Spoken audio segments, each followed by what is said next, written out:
Soft low hum of tires on asphalt. Wind whistles faintly outside the car window. The night was cold, sharp, and restless. Officer Daniel Marks tapped his fingers on the steering wheel, the radio murmuring static in half-choked voices from dispatch. Streetlights flickered past him like dim falling stars as he cruised along Highway 47, the road deserted except for the occasional shimmer of headlights in the opposite lane. It was supposed to be an easy shift, a few routine traffic stops, maybe a call about a suspicious noise or a lost dog. Nothing he hadn't handled 1,000 times before. Soft click of a turn signal. The engine rumbles low. Then he saw it. A faded red pickup truck weaving slightly between lanes, its taillights blinking too fast. As if they had a mind of their own. Officer Marks narrowed his eyes, heart ticking up a beat. Probably a tired driver, he thought, or someone texting. Still, protocol was protocol. He flicked on the siren. Wail of the siren rising. Tires crunching over the roadside gravel. The truck pulled over after a sluggish moment, stopping just under an ancient skeletal tree. The branches reached over the road like bony fingers try to grasp at the truck. Officer Marks took a breath, adjusted his belt, and stepped out into the biting air. Car door creaks open. Boots thud softly on gravel. Hand resting on his holster, he approached cautiously, flashlight slicing through the darkness. The beam landed on the driver's side window. Inside, he could barely make out the outline of a man slumped over the steering wheel.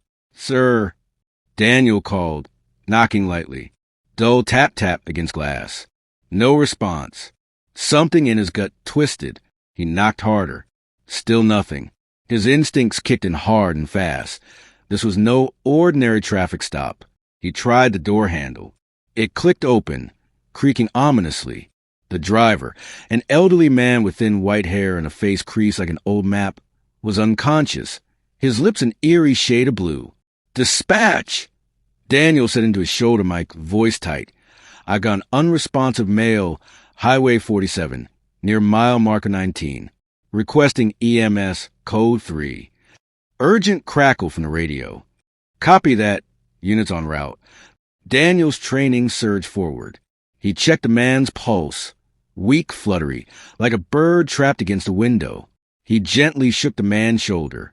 "Sir, can you hear me?" The man groaned faintly, his breath a thin whistle. His hand clutched something tightly against his chest, a small locket shining silver in the flashlight beam. Daniel caught a glimpse of the locket popping open. Inside was a faded photo, a smiling woman and a little girl. Soft tink of metal swinging. Suddenly, the man's lips moved, barely a whisper. "My daughter." Daniel's heart squeezed painfully. He couldn't just stand here waiting. Every second was razor sharp, cutting away at the man's chance to survive. He pulled the man gently from the truck, laying him on the cold ground. Grunt of effort, thud of boots scraping gravel. He began CPR immediately, counting under his breath, his hands pressing rhythmically against the fragile chest. 1, 2, 3, 4. The only sounds were the wet gasp of forced air, the groan of the wind, the fading siren of the approaching ambulance still miles away. And then, the man's body jerked violently beneath Daniel's hands. His eyes snapped open, wild and frantic. "She's trapped," he rasped. "The river, the bridge." Daniel froze for half a heartbeat. "What river?" he barked, leaning in. "The old bridge. She drove off. Save her." Distant rumble of river rapids. The words hit Daniel like a shockwave. He sprinted back to his cruiser, yanked open the door, and grabbed the radio. "Dispatch!" Possible additional victim. The driver mentioned someone trapped near a bridge, requesting backup and rescue units at the river crossing. "Copy that," crackled dispatch. "Nearest units are 10 minutes out." No time. Daniel slammed the cruiser into gear, roared the engine, screech of tires peeling away. The bridge wasn't far, less than a mile. His headlights swung wildly over the cracked asphalt as he raced down the empty road, the river's roaring growing louder with each second. And then he saw it. The old iron bridge sagged dangerously, eaten away by rust and time. Below, the river was a furious mass of black, churning water. Half hidden among the twisted railing was a set of broken wooden posts, and a trail of fresh skid marks disappearing into the darkness. Daniel slammed on the brakes. Screech of tires, door slams open. He ran to the edge, flashlight sweeping the inky void. A flash of metal glinted below. Half submerged in the river, a small silver sedan lay crumpled against a pile of rocks. Inside, he saw a pale face pressed against the window. A girl no older than 7. Trapped. Alive. Daniel's blood turned to ice. No, no, no, he whispered, yanking his radio again. I need water rescue now. Child trapped in a sinking vehicle. Send everything you've got. But he couldn't wait. She wouldn't survive 10 more minutes.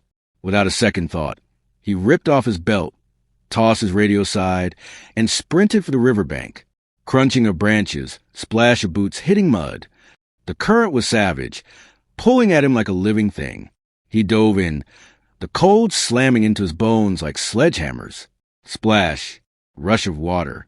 He fought the current, every stroke a battle, until he reached the crushed car.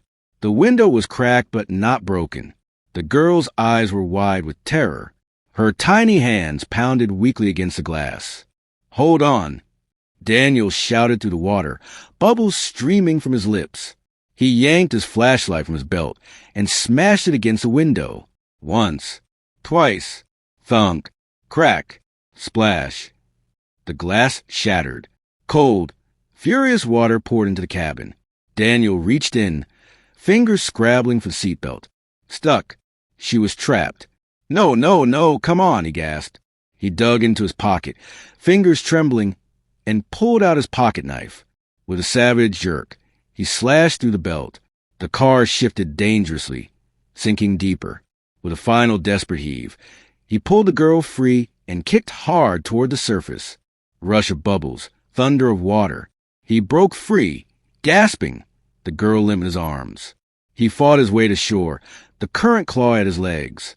Somehow, he dragged them both onto the muddy bank. Heavy panting, coughing. The girl wasn't breathing.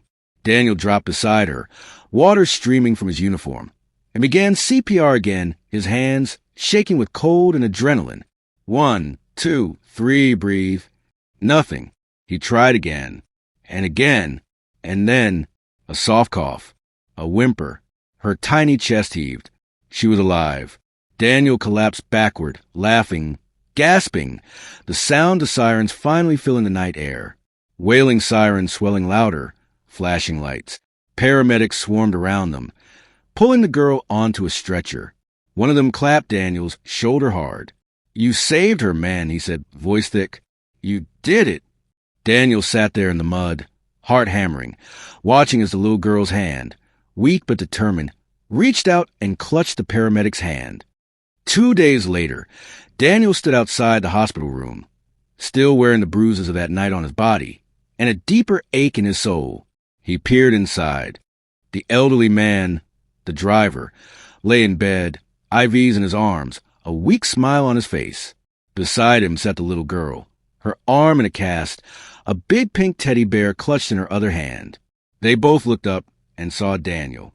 The man's eyes filled with tears. You found her, he rasped. Daniel swallowed hard. Yeah, he said, voice rough. We did. The man reached out, beckoning him closer. With a tremble, he pressed the silver locket into Daniel's hand. Miracles happen, the old man whispered. You're proof. Daniel squeezed the locket tight, the photo of mother and daughter smiling up at him. For once he believed it.